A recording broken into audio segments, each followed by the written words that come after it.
Happy birthday to you. Auntie B, Barbara Kote, happy birthday. Today is your birthday, Mama. We love you. And we just want to say, have a super swell day. We've given all your birthday presents to Valerie. If she doesn't bring it, she has spent it. So collect it from her. Engineer William Amma to Reverend Father John Amwa of the Nungwa St. Anthony Catholic Church. Message is happy birthday to you. Happy birthday also from your children to Madame B. Sian of Maryland, USA, where the Independence Day celebrations will be taking place in a few hours from now as they wake up to July 4. This is the headline segment, and I'm here with two gentlemen who will help me understand all the stories in the papers. Professor Daniel Bruce is a clinical psychologist, and Dr. Eric Ojo-San is the Director General of the Internal Audit Agency. Gentlemen, thank you for sitting with me for a change rather than Kafui. Thank you, Thelma. And welcome to the table again. I'll take your thoughts and your rants before we get into the details of what the papers are saying. I'll start with you, Dr. Osai. What's occupying your thoughts these days?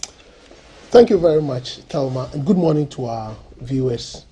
The first one is to congratulate the Electoral Commission for the successful execution of their task at the Asin North constituency. It went well, and I want to congratulate them, commend them highly, and then urge them to do more, even as we go into the local government elections this year. And then next year, we have the general elections. I want to commend Dr. Akufu Dampari and his team too for the yeoman's work they did in the Asin North constituency. I want to commend the NDC and the NPP. In the case of the NDC, I want to congratulate them and their candidate. The gentleman will be sworn in later today in Parliament. They should continue to work in peace and harmony. They should continue to put Ghana first in everything they do. The NPP is also congratulated here for writing to congratulate the NDC and the NDC candidate. That's how democracy is supposed to be. Finally, Thelma, our economy is recovering. The Ghana Stock Exchange is ranked among the best stock exchanges in the first half year of 2023. The CD is gradually recovering because when you look at the first half year performance in 2023, it's better than same period last year. But the downside is the Bank of Ghana's directive to the rural banks not to pay dividends, even when they declare profits, and customers are not happy. Please, customers, I believe that your dividends are being kept somewhere for you. We call it reinvestment strategy so that the businesses would expand. But Bank of Ghana would have to come out and explain some of these things to the customers because they are not happy. And then ARV Apex Bank is also not able to explain, though they are doing their best, but it will be good Bank of Ghana come out with a communique to explain why that is happening and the need for a capital reinjection in the various businesses. Thank you very much. Right, so perhaps we can establish contact with some of our contacts at the Bank of Ghana and see if they have clearance to talk to us about this matter. If not today, perhaps on another day, to talk about the rural banks, the directive from the Bank of Ghana not to pay dividends, so from the rural bank to its customers and its shareholders. Perhaps we can look at that. But key shouts, Asin North election a success. Dr. Ojo-San commends all stakeholders for their participation and for bringing us a peaceful outcome from that constituency. Professor Bruce, Madam, welcome back. What's on your mind these days? Madam, good morning to our listeners and viewers. I have two issues. One is about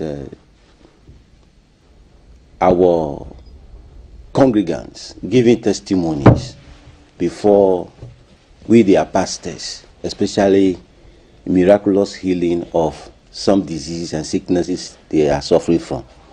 When they are giving such testimonies, they will mention reputable hospitals and other health institutions that they were there and their diseases were not healed. But for this bishop and this pastor, those hospitals will have done nothing about them.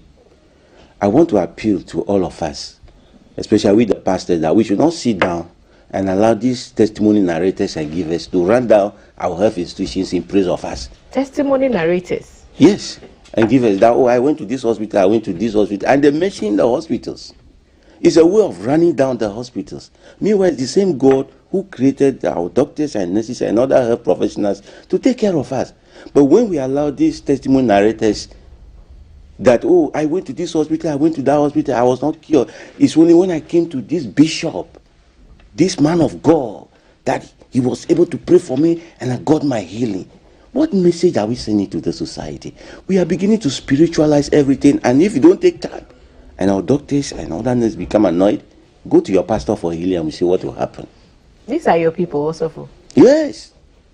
Because you are a man of the That's why I'm yourself. saying I'm not comfortable about these testimony narrators praising us that we are best and better off than our health professionals and specialists when it comes to healing. So should they bring evidence of their condition and evidence of the miracle that they claim they've witnessed? Yeah, In what ways should people then present their testimonies if they can't step up and say, these are the facts of the case, I went there, it didn't work, but God in his mercy did it for me? But even that one is ethically wrong. If I went to hospital A, I was not and I came to a pastor to heal me. I can give a testimony that, oh, I was sick of this and that. I came to this pastor. Without mentioning the hospital. But I can't mention the hospital. I'm running down the hospital. It's unethically wrong. Professional is not acceptable. So we should educate our testimony narrators that they should not go that way. I can hear the conflict in your voice because you're a clinical psychologist Yes. yourself, and so you're a health professional, Yes. and you're also a pastor, Yes. a reverend minister. Sure. So now it's you against yourself. Yes, and I'm saying that I'm confessing that what they are doing is not nice. Okay, so Yeah. that's one issue. That's Testimonies. The other issue is about as a nation we need to applaud people who took some self-initiatives and it has grown to become a big society transforming approaches. For instance, we grew up with the late President Rawlings.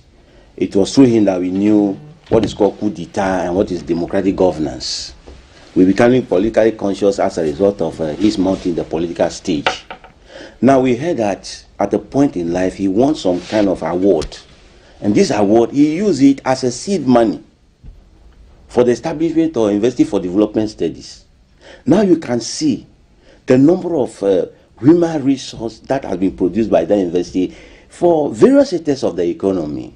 And I think the history must be put right. Let us praise this seed sower, that this small seed he sowed has become a great mighty oak, and all kinds of birds are perching on that tree. That is the proper seed sowing we should encourage individuals to do.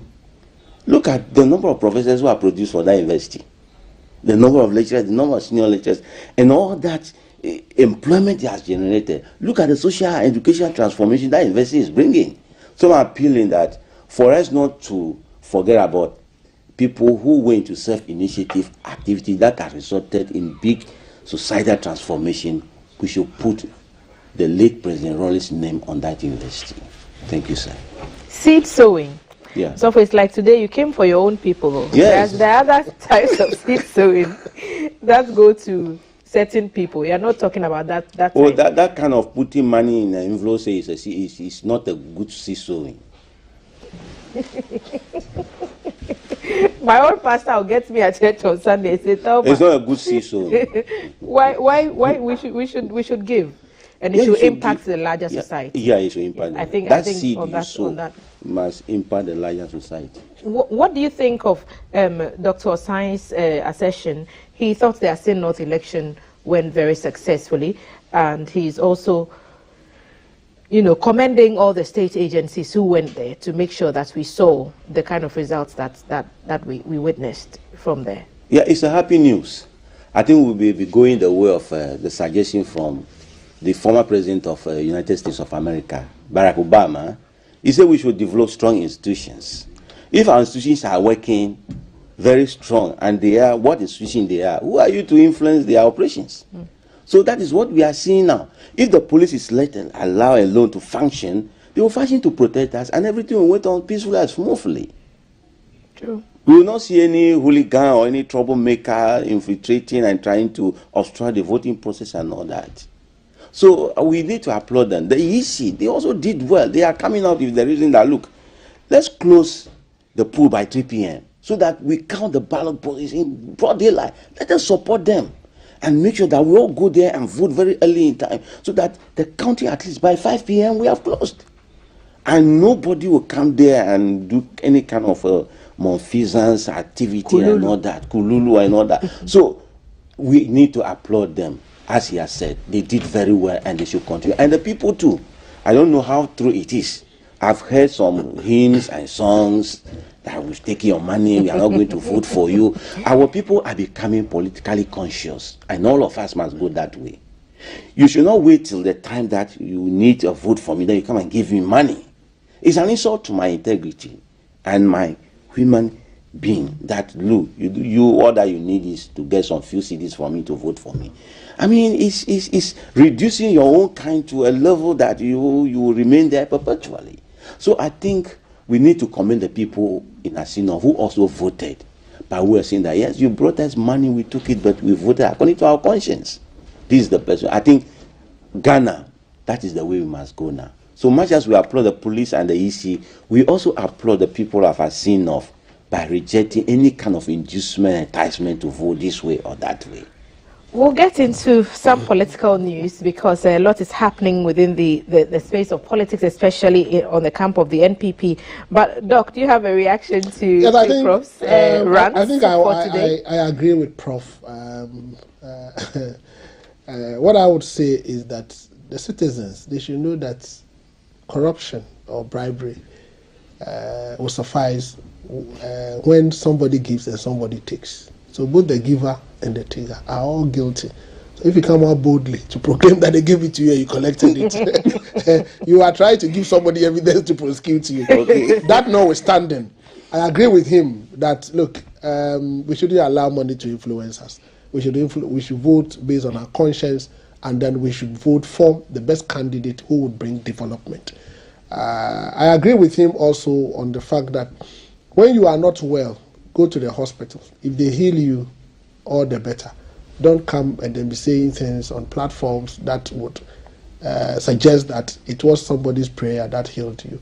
We all believe in prayers, but God even said that do what is physically possible and leave the spiritual ones to me. You don't have to overburden God with the spiritual one and the physical one. Take the physical move, which is going to the hospital. Make sure you are treated well. Give to God what belongs to that's God. Right. And give to Caesar what that's right. Yes, we shouldn't worry. We worry God too much. There are people who think that is God complaining? God will not complain, but God will bless you insofar as you make a move or an action. We should be able to distinguish between the physical action of men and the spiritual work of God. I'm not an osofo. I'm not a pastor. I'm not a reverend minister. But I believe that if I pray and I make a move, there will be an action. There will be a good result. Prayer without action is useless. So please, God will not come on earth to come and bless you. God will bless you spiritually, but you have to make the move to claim your blessings. Okay, here is an institution making moves, and we'll get to the details in the papers in a short while. Let me talk you through the stories on the front pages. We start with the Daily Graphic, and the president is pictured there commissioning that water facility at Adakluwaya, and it's a 11.5 million euro facility that's been commissioned for 5 districts. The third phase is completed. President says the fourth phase planning is underway, and we brought you the details of that story in the news when Maltese brought you the news stories at 6 a.m. Opuni trial won't start afresh. Court of Appeal rules, and so they've overruled the High Court's decision for that trial to begin all over again, and they're saying unanimously that the trial should continue as it is. Integrate business value to drive society. Professor Duncan speaking on page 26 of the Daily Graphic, but it's Mr. Kisio Jabeng, special prosecutor, who occupies pride of place. OSP investigates over 150 cases. Charles Bishop Dubois probes completed, and it's contained in the half-yearly report, which was dated June 30 this year. Other cases were mentioned in that report. We'll get to some of the details in a short while.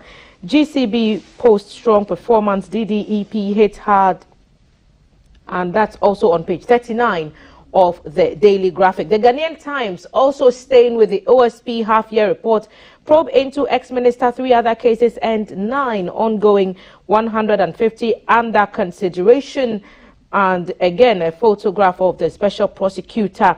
Pretty much the same photo on the Ghanaian Times as was on the Daily Graphic. President inaugurating an 11.5 million euro water project for 95 communities in Volta region. We brought you some of those details. 800 SHS's TVETs expected to compete in 2025 STEM innovation competition. STEM education also topical in this case. Dr. Opuni's case will not start afresh as appeal court overturns earlier decision. Story on page 3 of the Ghanaian Times newspaper. The Finder also going with the president commissioning the 11.5 million euro water supply project at Adakluwaya. Government approves Pecan Energy's plan of development. Photograph of Samaila Zabairu, president and CEO of the Africa Finance Corporation. Forestry Commission clamps down on illegal miners. Fighting still continues to ensure sanity in the forest when it comes to mining and mining safely. And another story on the front page of the Finder newspaper, Kwame Nkrumah Park, now world-class standard. President Akufo-Addo to commission it today. And if you travel on that stretch or that side of town, you may have noticed on the Atamils High Street that the park where the mortal remains of Ghana's first president lies has seen a facelift. President is expected to commission it today. So those are some of the stories that we'll be looking at. Remember to engage with us on our WhatsApp number 05555610034. What are your thoughts on some of these happenings in our country? Send them across to us and we'll go to our screens and we'll read them in a short while.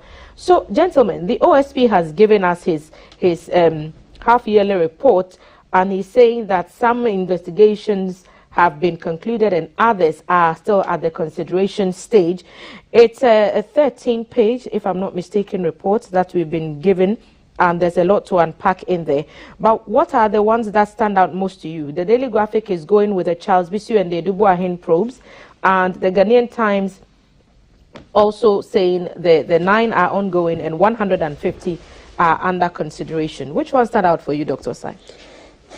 First, let me congratulate the OSP for being on point when it comes to complying with this law. That is by way of submitting and publishing half-year report. In the 13-page reports, the ones that are outstanding for me are as follows. I'm happy to read under paragraph 2.1 that he's been able to recruit 249 persons to occupy 249 positions. But it was sad that for 249 positions, 6,000 people applied. It tells us what is happening in the economy.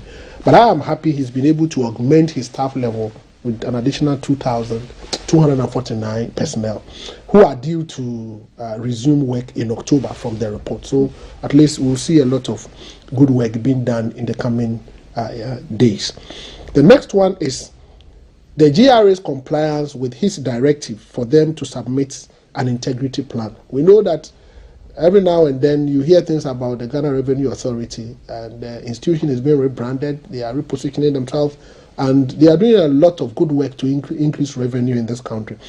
So when the OSP directed them to submit an integrity plan, I thought that it was a directive in the right direction.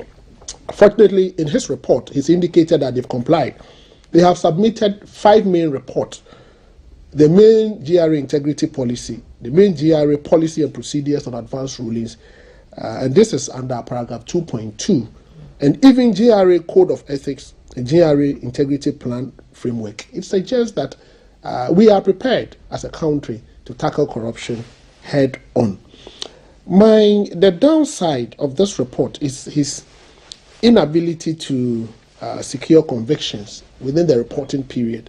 And I always say that once you are able to convict somebody, it sends a deterrent signal to people He was not able to conclude any of his investigations or prosecutions that will lead to conviction. That is a worry. It's even though he says the probe against Charles Bisu and Eduboahin have been completed, there's still no conviction. There's still no convictions, and I think that it's like doing an audit without recovering or sending somebody to jail. For me, I think we have to crack the whip, and that is the point where I want my brother to get to.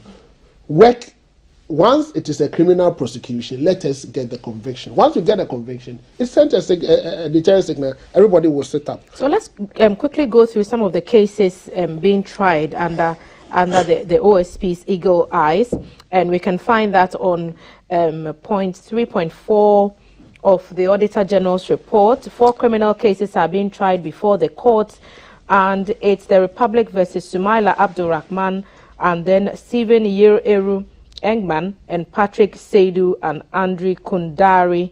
The next case is the Republic versus Issa Seidu, the Republic versus Ejene Mboating Ej and another. The Alexander Kwabena Safo Kantanka matter is also in that category. So there's 4 criminal cases that have still not been concluded, and there's no outcomes yet as to be determined by the court. The details of those cases are in the report as well. But there are some concluded investigations, yes. Like I said, the Charles Bisu issue and the Eduboahin issue. Yes, Thelma, he's concluded. But what is the conclusion? All he's saying, for instance, for the Charles Eduboahin's case, he said the special prosecutor will issue directives and further action on the matter in due course. I mean, now, this leaves us hanging. Conclude it properly and let's Honorable Charles Eduboahin knows his left from his right, knows what is his next move. Let Ghanaians know. So we don't know right now if there's been an establishment of wrongdoing. That is exactly the point. That's exactly the point. So, and when you look at that of the bribe attempt, the allegations of attempt to bribe members of parliament by a wealthy businessman, he said he's concluded it, but he's also saying he will issue directives and further action on it. So it is still not concluded. It's still not concluded. Gaming Commission, he said concluded, but he said I'll issue further directive. The directive should have, in my view, the directive should have been part of the report. Then we know that we have concluded with this case. It will not be opened again, and that is it. The Charles Bisu matter, he said a special prosecutor directives will be issued on it. So I think that it's good. My brother is doing well. He's published this report consistently, and I give him thumbs up. But the concluded cases, I think we should have firm conclusions so that we will not leave any loose ends. Because if you're going to issue further directives, that further directives would be the one to conclude the case. Maybe that further directives would also indicate that you have further work to do on it. Then in that case, it nullifies the conclusion position indicated in this report. So I think that going forward, if once he puts a case under concluded cases, he should conclude it, and it must be concluded in the report for Ghanaians to know the way forward. Right. Is it possible that it could just make the whole report that much more bulky, and so he would rather issue them separately so that we can put more focus on them? My sister, if you have concluded a case, and you think that I concluded by saying that the person was A, B, C, D, we are going to prosecute the person, say so. What will be the further directives to be issued? The further directives, one-page directives would do the trick. So for me, I think whether it would make the report bulky or not, a report on the concluded case must include everything. We shouldn't leave any further actions consequential actions to be taken on the matter once it is deemed concluded. But finally, Thelma, on this one, I think the OSP in his conclusion under paragraph 6.1 is also complaining that the office continued to operate without an establishment budget, and I think it is worrying. So if the Ministry of Finance can also work on having an establishment budget for the Office of the Special Prosecutor, why not? That will really. What's the danger of that, not having an establishment budget? If you don't have an establishment budget, it means the Ministry of Finance gives you what they think you are due. And also, you don't have a clear-cut agenda how to manage your resources. Now they give them a budget, they make a proposal budget or a proposed budget. Ministry of Finance decide to give them what is available, and you can't blame them because they cannot also anticipate on realistic basis the revenue to be generated from taxes and the rest.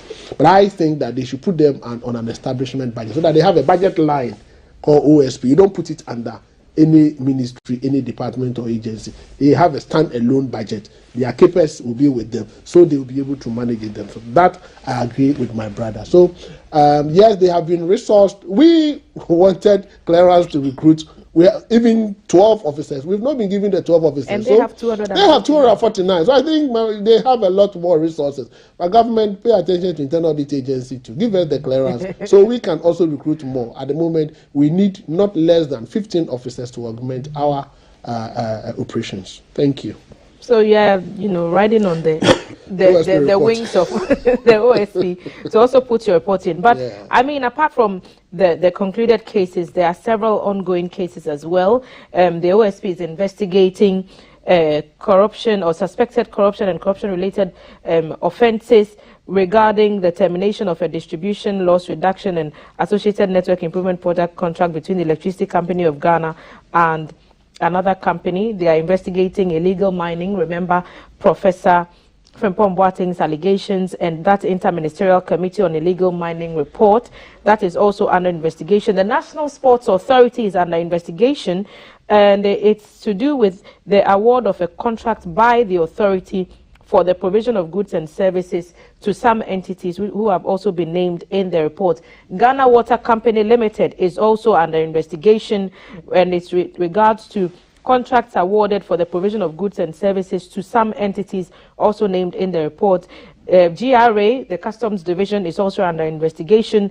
The Airbus SC issue is also very, very topical. A European multinational aerospace corporation, and the investigation is regarding the sale and purchase of military aircraft for the Republic, and the office is engaged with Interpol and the central authorities of the UK and the US under the mutual legal assistance regime. So that's also pending. The Bank of Ghana is also on the OSP's radar with regards to banking and financial sector crisis that precipitated the collapse of some banks and financial institutions and the financial sector cleanup and recapitalization reforms. The investigation is targeting alleged corruption and corruption-related offenses perpetrated by some officials of the Bank of Ghana, banks, specialized deposit-taking institutions, and financial holding companies. Even the Ghana Police Service is on the list of agencies being investigated, and this time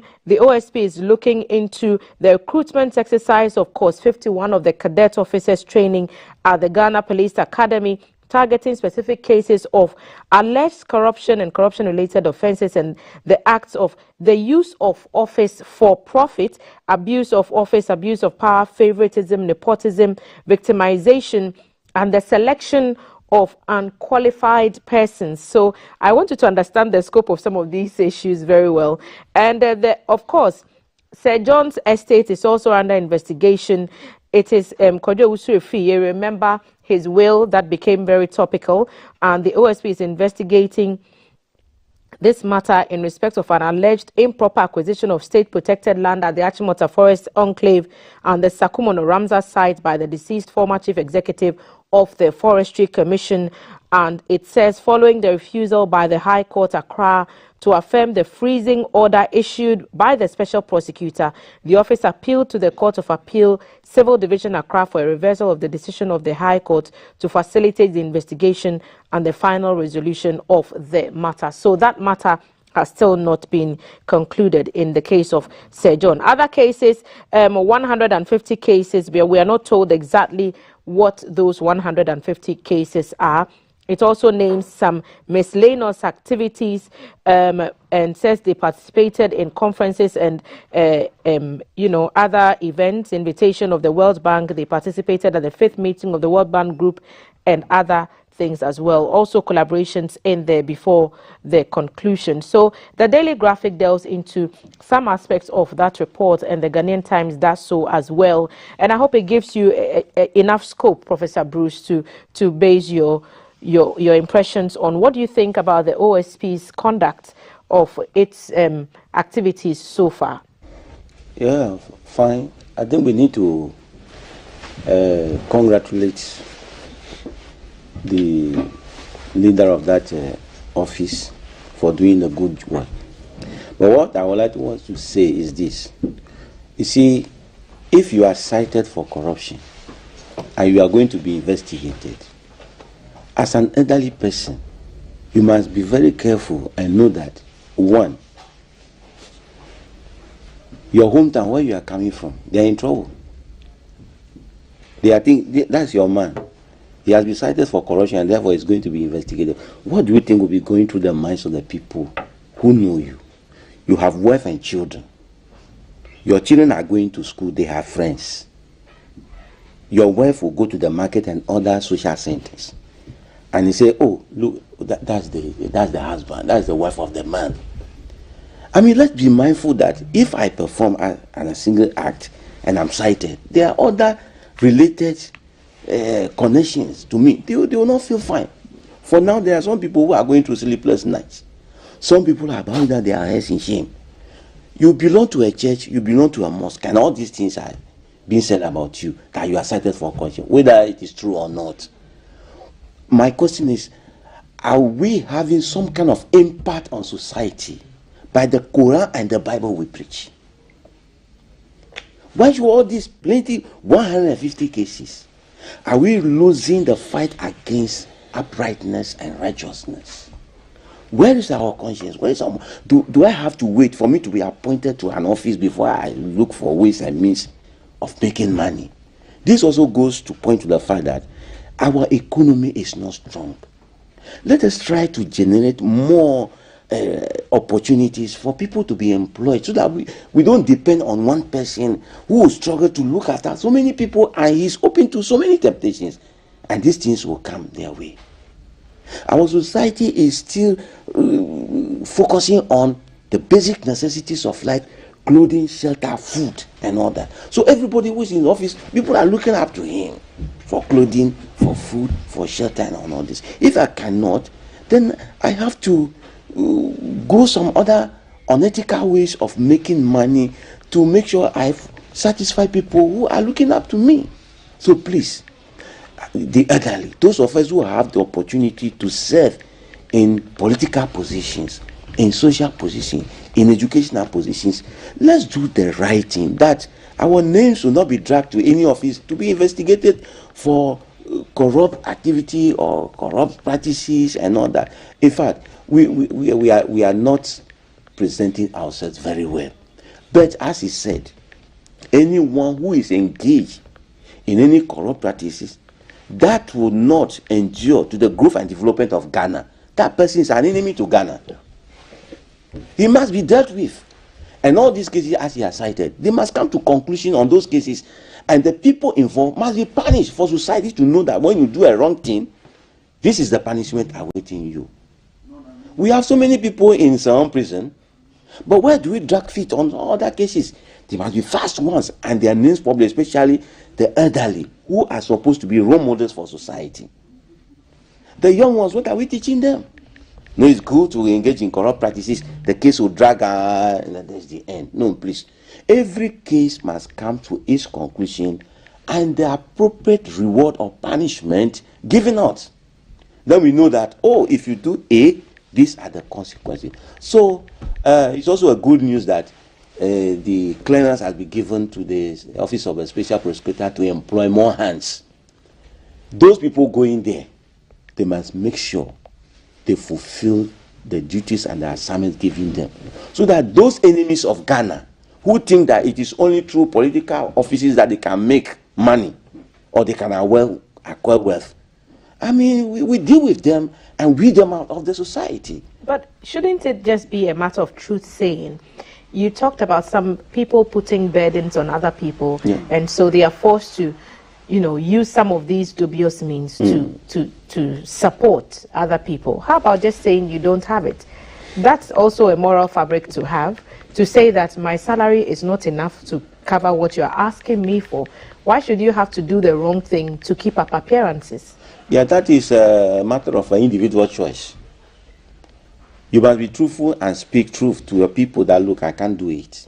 But if you know you can't do it and you want to pretend to keep yourself high there, this is where you run into trouble.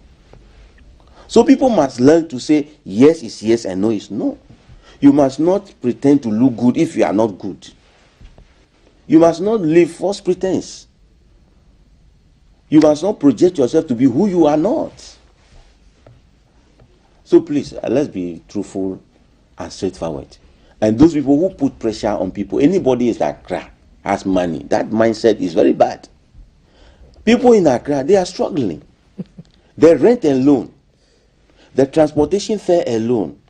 Go to the market. Things that you buy in Makola, their prices are different from things that you buy in the village.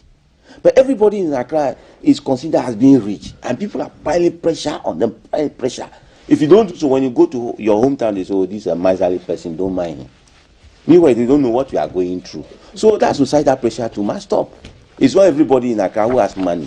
Those from the village, they must also go and work and leave those people in Accra alone. Professor Bruce and Dr. Eric Odurosa are sitting with me to look at the stories in the newspapers today. Our WhatsApp number is very active, 055-55-61034. Share your thoughts on the matters we have discussed so far, and let's hear you on the table. Doc, because you have a legal background, explain to us what is happening here without the risk of prejudice. The refusal of the High Court to affirm the freezing order on Sir John's estate, as requested by the Special Prosecutor. What is Mr. Kissi Agyabeng seeking to do with that order, and why is its delay a threat to the survival of the case or otherwise? Thank you very much. You know, when it comes to somebody's estate, is the property of that person, and you need to come up with cogent evidence to explain why you want the court to take a particular action. And I believe that the court is not in a hurry to grant what Mr. Kissi Agyabeng is asking them to grant, because they are not clear in their mind the kind of evidence he has to support it. So that's where I'm not in the mind of the court, but I want to believe that courts deal with evidence. So once the evidence before them does not support a particular cause, they will not go along those lines. So the Kissi Agyabeng wants the assets to be frozen, the ones in contention to be placed on some kind of hold until a determination of the case. Yes, but you can't also do that, because when I agree with the court if they refuse to affirm the freezing order, because these are estates, and some of the estates may be used to take care of people who are alive. Some of the estates may be used to do other things, you know. So, asking the court to freeze the estates pending the determination of the matter, I don't think that is the best. And I agree with the court on their refusal to upheld the freezing order. He said the Court of Appeal, the office appealed to the Court of Appeal Civil Division for a reversal of the decision of the High Court to facilitate the investigation and the final resolution of the matter. I don't know whether the Court of Appeal has ruled on it. Let's see what the Court of Appeal will say. But I want to believe that the High Court did not grant that application because they look at other economic factors and social reasons why that should not happen. Because once you stall it, even protecting that property becomes a problem. And you may not know the condition and form in which that property is. You know, so I want to agree with the court. Let's see the verdict that the Court of Appeal will return in this matter. Okay, so the Daily Graphic, the details of its story on the front page, as we've been talking about, the Office of the Special Prosecutor concluded investigations into allegations of corruption against the former Minister of State at the Ministry of Finance, Charles Adu-Boahen, and 3 other high-profile suspected corruption cases. They are, besides 9 other cases the OSP is investigating, while more than 150 cases are at various levels of consideration. In its half-yearly report dated June 30 this year, the 3 other investigative cases concluded by the OSP included an allegation of an attempt by a wealthy businessman to bribe some members of parliament on the majority side who called for the resignation of the Minister of Finance, Ken Ofori-Atta, to rescind their decision. The OSP indicated that with the conclusion of investigations into the 4 cases, the Special Prosecutor would soon announce its next line of action, adding it will issue directives and further action on the matter in due course. Remember, also, the Daily Graphic is taking us giving us a bit of background on the matter. President Akufo-Addo terminated Mr. Boahen's appointment on November 14 last year following an expose by investigative journalist Anas Arim Yao Anas, in which the former minister was allegedly seen taking money from a supposed Arab businessman. And so we are giving the legal basis for the report issued by the Special Prosecutor, which is in fulfillment of Section 33 of the Office of the Special Prosecutor Act 2017, Act 959, which enjoins the OSP to publish the list of corruption cases it is investigating, prosecuting, as well as the number of acquittals, convictions, and assets recovered. In this report, we did not see acquittals, we did not see convictions, and we did not see assets recovered. And that's what Mr. Osai has an issue with. Prof, do you agree that if the investigations do not end in some of these things, acquittals, convictions, and assets recovered, then it has not fulfilled its mandate or it has not met its purpose? Oh yeah, surely. If you are, it's just like in mathematics, if you are given a quadratic equation or simultaneous equation, you solve so up to a point, you will end up to that point. You will not get a full mark. So if the cases are not concluded, it's not a work done. It's work in progress. In progress. I hear that you have also shared your thoughts with us. Before I get to the screen, let me give you another opportunity. 05555-61034. The Ghanaian Times is also talking about the same matter, and it's on page 11. Let's see if we can get other perspectives on the story. OSP concluding investigation into 4 high-profile cases with 9 under probe and 150 others at various stages of consideration.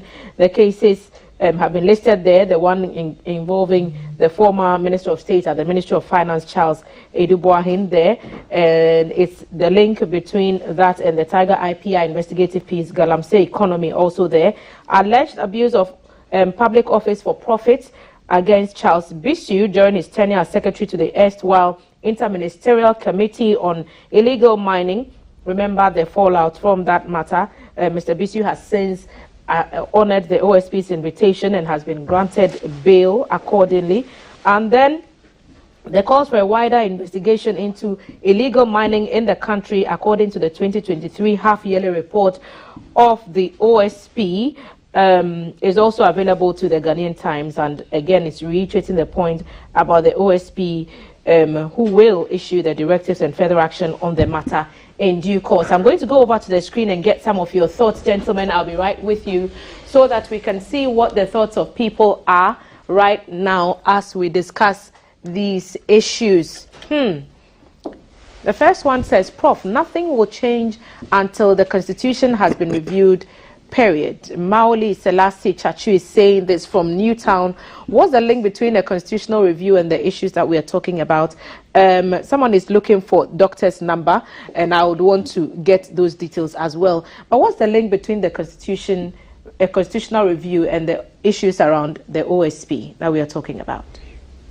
I think the closest is this separation of separating the Office of the Attorney General from the Minister of Justice, because the OSP is exercising some of the prosecutorial powers of the Attorney General. So people also think that though OSP is of the Special Prosecutor, he's not that independent. So it's not that if we separate the Office of the Attorney General from the Minister of Justice so that it becomes a technical position, like a position of the Auditor General, that will help. Then he will be able to prosecute both politicians and non-politicians. But as it is now, because the two positions are filled in one person, who is also a cabinet minister, people think that he will not be that independent. Though so far, so good. So I think that is the only constitutional matter. It has come up severally that when we want to review our constitution, we should look at separating the Office of the Attorney General from the minister responsible for justice. And that conversation is still ongoing. It is. We have not found a resolution to it yet. Waiting for more messages to come in, and perhaps I'll be back to read some more. Problem is that we have seized, I don't even know what this one is about, but I'll be back to read some more messages. Let's do some politics. And the NPP is, vetting its candidates for president and flag bearer of the party.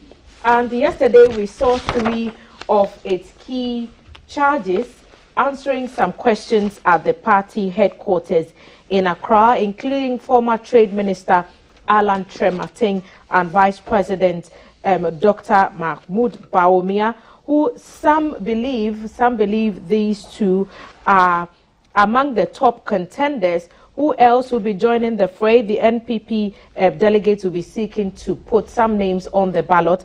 And I want to pick your thoughts on those stories.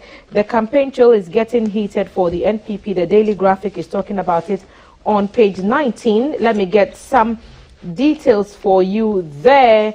Bawumia calls for clean campaign. And Vice President Dr. Mahmoud Bawumia has stressed the importance of a clean and respectful campaign as the NPP flag bearership race intensifies. A quote from the Vice President: "We are one family and we must remain united. Once the contest concludes, we will come together as a cohesive force to ensure the NDC does not return to power. That unity is of utmost importance. Let us maintain the NPP's position of power and foster unity within the party." Not to be left out, former Trade Minister and presidential hopeful of the NPP, Alan Kyerematen, has disclosed that as part of his constituency tour, which will commence today, he will introduce an innovation by clustering the various constituencies to help bring the party executives together. He said the essence of the innovation was to unite the executives not just within their own constituencies, but in other few constituencies within the cluster. He's saying the main reason behind the innovation was to energize the rank and file of the party to make sure they work together as a party in the march towards victory in the 2024 elections. A lot of political stories. Eliminate vote buying in elections. Two political analysts are advocating also in the Daily Graphic newspaper. Dr. Kwame Asah-Asante and Dr. Bonsu Osei Owusu are the ones who are making the call to eliminate vote buying. Is it even possible to eliminate buying of votes in elections? A question I'll put to the gentleman. But what do we make of yesterday's the opening of the vetting sessions by the NPP to elect a leader? I'll start with you, Prof. Well, thank you. It's good that we should have leaders to lead us in our developmental agenda. The office of the president is a very important office. In the next 100 years to come, we are going to have only 25 presidents. And so what I would like to appeal to NPP is that they must, especially through Professor Michael Quay, that the people that they are going to vet, they must come up with a solid candidate who, when he or she is presented to Ghanaians for voting, that person, we must all rally behind him and know that when we vote for this person, the destiny of Ghana will be in a good story of our own books. We should not elect people who just come and occupy office and give us more trouble and derail us and send us back. No. So the vetting is very, very important. If they find a candidate not to be trustworthy, to be given the opportunity to present him or herself for election as a president, they must not do it. We have learned our lessons from this fourth Republican period. Those people who can work, those people who cannot work, they know themselves very well. They know the abilities and capabilities of all the candidates that they are going to vet. So we are appealing to them. They must give us the best. And those who give out money, vote for me, you must know that this is a wrong material. If you are good, you are good. You must be voted on your personal integrity and dignity, not by using money to influence people vote for. If you have nothing to offer, such people should be rejected straight away.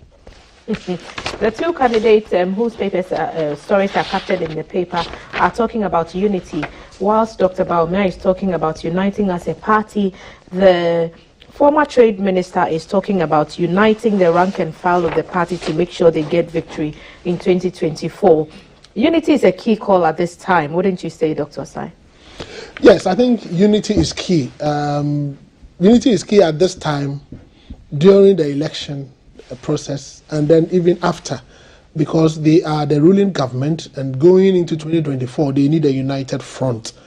And Thelma, talking about the vetting, Article 66 of our Constitution is clear on who can become a president. And that person must be a citizen of Ghana by birth. That person should have attained the age of 40 years and he should be a person who is otherwise qualified to be elected as a member of parliament. These three are very important, but most importantly, Article 55 Clause 5 of the Constitution requires all political parties, including the NPP, to ensure that their internal organizational processes conforms with the democratic principles of the Republic of Ghana. So they should give everybody the opportunity. Both of them must preach peace. They should organize this in such a way that even after one person, it's only one person who will emerge as a winner.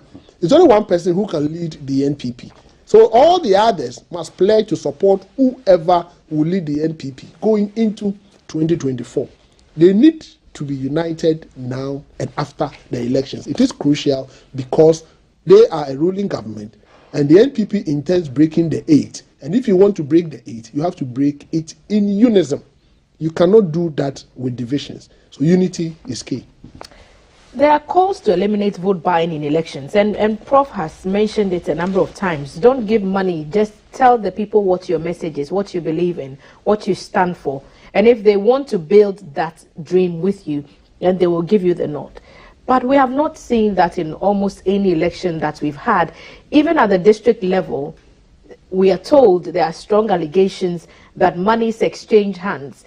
As in North, we heard stories, and Prof said we heard songs and hymns that people put monies in boxes and were sharing to people. Are we able to eliminate vote buying?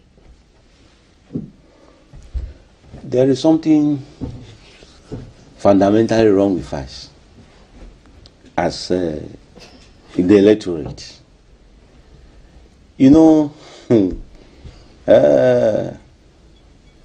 you can't, let me put it this way. In the educational system, we are allowed to join clubs and societies.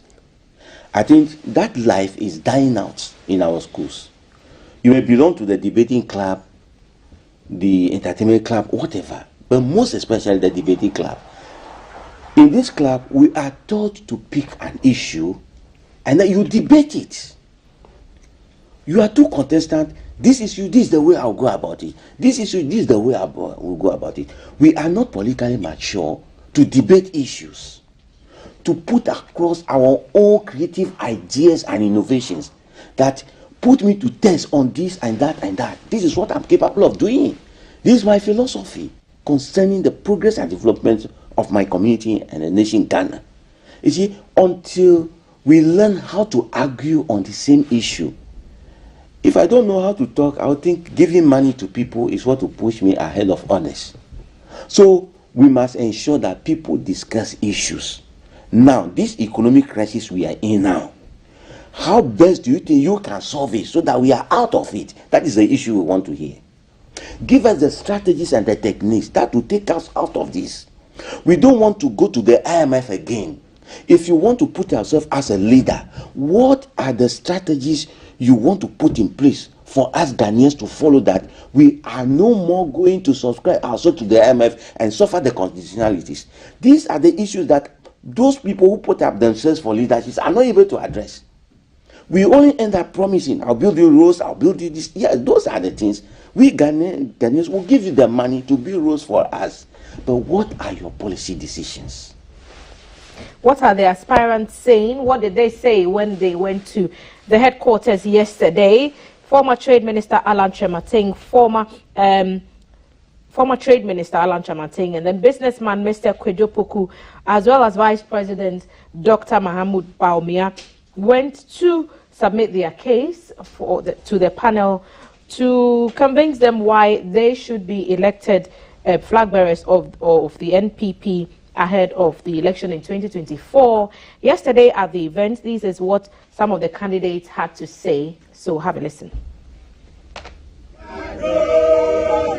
had a good interaction with the committee. Tomorrow, I will start my constituency tours in Greater Accra.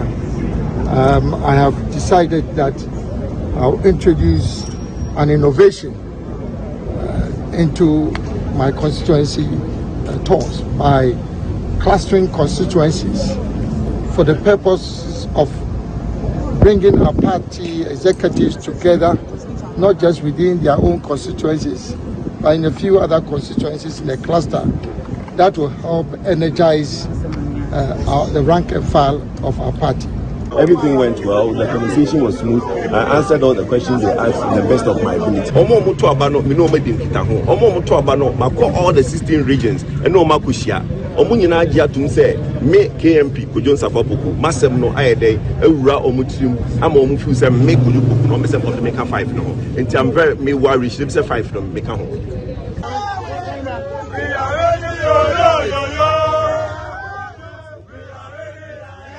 Those were scenes from yesterday at the NPP headquarters, where the vetting of the flag bearer presidential aspirant hopefuls started yesterday. Today, the vetting continues Tuesday, July 4, with other candidates. We are told Mr. Boakye Agyarko, former Energy Minister, Mr. Kwabena Agyapong, and the former NPP General Secretary, as well as the Member of Parliament for Asin Central, Mr. Kennedy Agyapong, will be facing the panel today.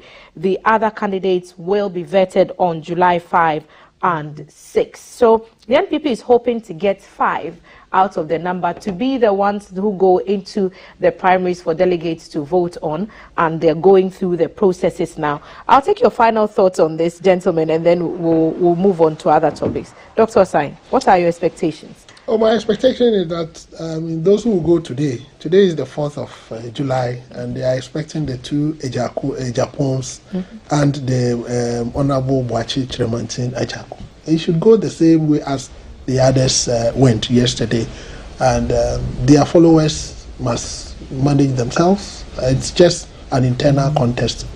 They should not do anything that will mar the peace and the development we are enjoying in this country. So NPP, they should continue along those lines, and let's hope that they will have the 5 for them to be voted upon. Like I cautioned earlier on, they are the government in power. They should do everything possible to maintain our peace and stability intact. Right. Prof? Yeah, I think MPP is MPP, even though they are party on their own. Finally, when they emerge with one person who will be presented as the presidential candidate to be voted for, they must be very careful in making sure that they give us the best of the candidates. In fact, they should not behave like West African Examination Council that will hold the question that they will ask them to test. These are public figures. What questions are you putting to them? And what is the criteria? Is it open to all of them? Or you will come, you ask them different questions? They must all go through the same question and the same marking scheme for us to select the best. I think it's time we have to put all the parties on the stage. What are the interview questions you are going to put to your candidate? Are they enduring to the benefits or development of Ghana? A debate? No. What questions are you going to put to them? Let's see the questions. We have presidential debates. Are you saying we should get something like that for the hopefuls as well? Yes. I think he's suggesting that we should have standard questions. We should have standard questions. So maybe 5 questions. These are the questions. These are the questions all of them will go through. You don't vary it. You don't ask about 3 separate questions. Another person comes, you change the questions, and people might think that they will read biases into it. So that's why he's saying that. So the idea that some people might get soft questions and others might get hard ones is what you're trying to talk about. Yeah, right, I get the point. Yeah. So once there are many, the questions must be standardized, they must be the same, and they expect the same performance from all of them. Then it is an objective way of looking for the best from them. So if I come, you ask me a different question, in the end, some biases may enter, and this is where the trouble will come from. Others may think that, oh, when he went, he was dead softly and all that. So the same question must run through all of them. And the public, we demand that they must publish these questions. It's a national issue. You are electing somebody to come and be a president of Ghana. What questions are you putting to them? And these questions that they are going to answer, will they endure to the benefit of the development of Ghana? They should not hold the question to their chest. Let's see it. How did you select them? So send cameras into the vetting process, like we do for MPs and parliamentarians. Their papers. He wants it's not anything secret. Yes. I'm thinking. He wants the questions published. The questions, but what about the answers? It's not enough to get the questions. The answers but if I know how the person intends to respond to the needs of society, that might give me a better idea of which candidate to go with. So if I have the questions, but I don't have each individual's answer to it, then how do I make that decision that one person answered it better than the other person? That is why, in this case, it should not be only the MPP voting their own kind. They must maybe involve other political parties also. They must have their representatives. The EC must be there. Other civil society groups, reps must be there. Are they willing to do that? Do you think that's possible? Maybe he's proposing a new regime, which is not out of place at all. Except that, you see, each and every political party have their own political strategy. So maybe there may be certain political questions that cannot be put out there. But I agree with him up to the point where what kinds of questions are you putting to your candidates for you to select? I mean, to choose from. If that, but that should cut across all political parties. Once it's cut across all political parties, but I can imagine, because the way the political parties behave, there may be some critical political questions they may want to ask indoors. There will be boardroom political questions. That one we can waive it. But the ones that inure directly to the benefit of Ghanaians, like he's saying, far as development is concerned, why not? It will be out there. People can even prepare before they come. So maybe going forward, we can look at it. A lot happening on the political space. Former President John Mahama asking Ghanaians to renew commitments to nation building. That story also on page 19 of the Daily Graphic, and he's calling it freedom and justice, reminding Ghanaians of that freedom and justice call being the guiding principle. And he says that it's not and cannot just be a mere adornment on our coat of arms. He said it must be a moral compass and a guiding light leading every Ghanaian. And he has a quote saying, imagine a Ghana where freedom and justice are not just empty words, but a powerful force guiding every citizen towards a brighter future. And he was saying this in a message to Ghanaians to commemorate this year's Republic Day, which fell on Saturday. Now Republic Day is commemorative. It's no longer a public holiday. It used to be until 2019 when the Public Holiday Amendment Bill was passed, and then it became commemorative. So lots happening on the political terrain. A former PNC treasurer by name Akane Adebengba Adams has called. He said the outcome of the Assin North by-election is a litmus test for the 2024 general election. I heard something similar when we were going into the Kumewu by-election. So lots happening on the political space. On the social side, the president has inaugurated a facility to provide water to some communities in the Volta region.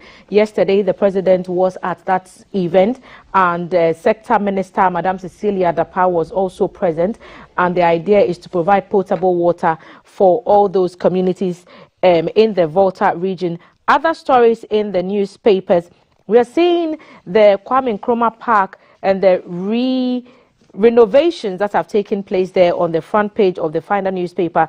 The president is expected to commission it today. I wonder what your thoughts are on the matter. There's a presidential library there, and I haven't seen the new place myself, but I'm looking forward to it opening up to the public so that we see what new thing has been put there in the quest to immortalize the ideals of Ghana's first president. A good step or not, Dr. Osai? I think it's a good step. It's a good step because we all know how Africa, Ghana, and the world takes Kwame Nkrumah. So it's a good step. I have seen pictures of the renovated Kwame Nkrumah Mausoleum, and it's good. It's very good. It's very good. So I commend the government for that. We should always try as much as possible to honor our heroes, so that people will die a little more. Those of us alive will be motivated to die a little more for our country. So I think it's a good move, and everybody should take time. Once it is open today, we should take time to visit the place and learn more about the ideals of the first president of the Republic of Ghana. Right. Prof? Yeah, I think we need to commend the government for taking that initiative by redeveloping the area. I think the first time I went there, the old mausoleum, when we were taken through by the tour guide, I went to see the car that the first president was using, and a display of his books. So I got inspirations from them that if this person was a president and with all the national load on him, he was able to write all these books. What am I doing? I am not the president. I have so much time to myself. So I think I took inspiration from there, and through that, I've also gotten some books to my credit. So I think it's a good thing. People must go there. It's also going to link us international. I know people of Egypt will want to come and see where their in-laws' mortar remains is, and the new innovation added to it. So we are going to get more tourists coming there. And the family of Dr. Kwame Nkrumah, they will be very happy. His children will be very happy, and they will forever remain grateful to the government. I think that is how we need to go forward from here. We are not enemies to ourselves. Let's learn to praise each other, and we will develop Ghana. Listen, I want to pick quick thoughts from you. Ghana Airways, somewhat, they say I shouldn't say of blessed memory. Ghana Airways would have been 65 years old today. Started on the 4th of July all those years ago. Did you ever fly in Ghana Airways? No. You never did? No. Doc? I never did. What would you tell today's young people about Ghana Airways, and what should be the step towards getting ourselves a national carrier? The conversations have been going on for a long time, but it seems that we have not made much headway about that. I think us having national carrier is long overdue. I've been flying in Rwanda Air, I've been flying in Ethiopia, Kenyan Airways, and anytime I'm in Rwanda Air, I ask myself, where is the Ghana Airways? Though I didn't fly in Ghana Airways, but I saw the DC-10. And because my mother... The restaurant. Not the restaurant, the DC-10 proper. My mother... The DC-10 is a restaurant. Well, for now, it's a restaurant. But when it was not a restaurant, I saw it. My mother worked with the Ministry of Foreign Affairs. And her office was at the International Students Hostel, which was opposite the airport. So any time I visit my mom, I see it, if it's around, you know. So, and the way Rwandans pride themselves with Rwanda Air, Ethiopians pride themselves with Ethiopian Air, Kenyans pride themselves with Kenyan Airways. I think as a country, we should put it at the front burner, having a national airline. Apart from everything, it markets our country and it helps us grow. That's it, and that is the pride of the average Ghanaian. So let us prioritize it. I find it quite sad that if you want to travel to Ghana, there is no Ghana-owned flight in the skies. And sometimes when you want to even travel to other countries, especially outside the continent, you have to go to Europe and then jet back because the links have just not been strongly established. We're having conversations about boosting trade, intra-Africa trade and movement of goods and services.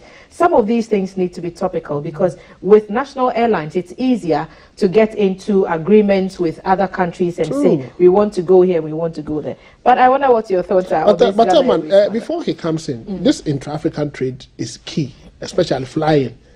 One of the days, I have to fly to Niger, and I flew through 3 countries, just here in Niger. First, I connected to Lomé, from Lomé to Burkina Faso, from Burkina Faso to Niger. Why?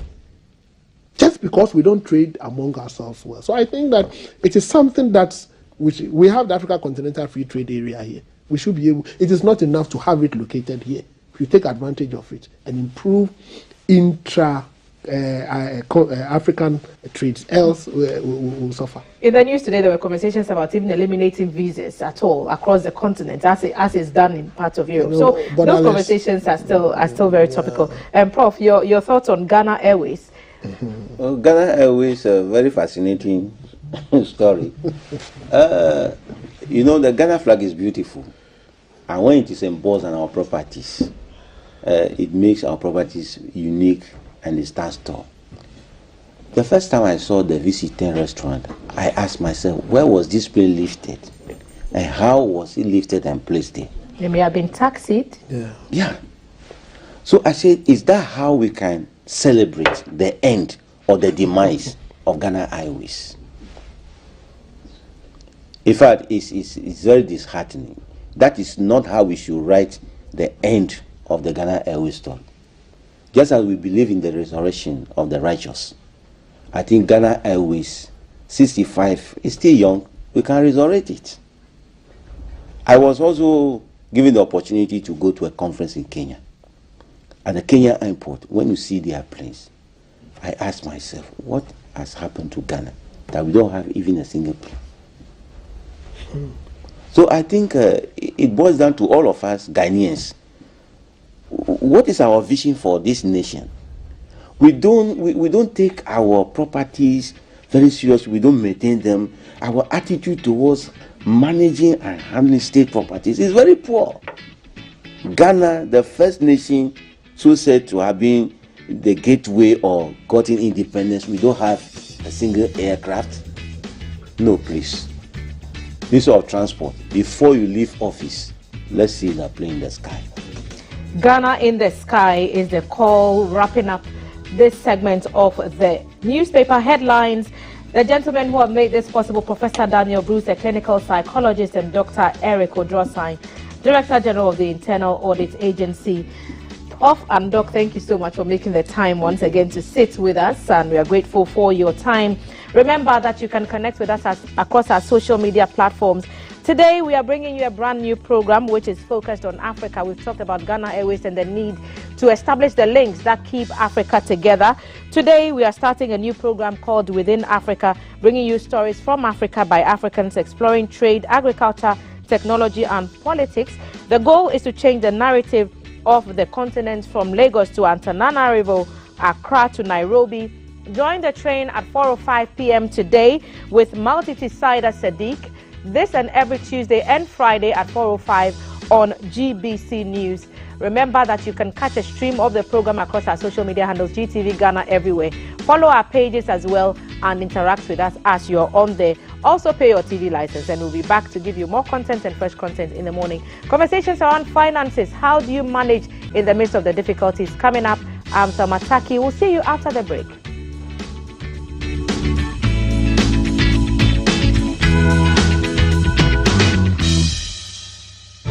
Shield Paint is loved and trusted for its excellent quality and value for money. And now Shield is giving you even more.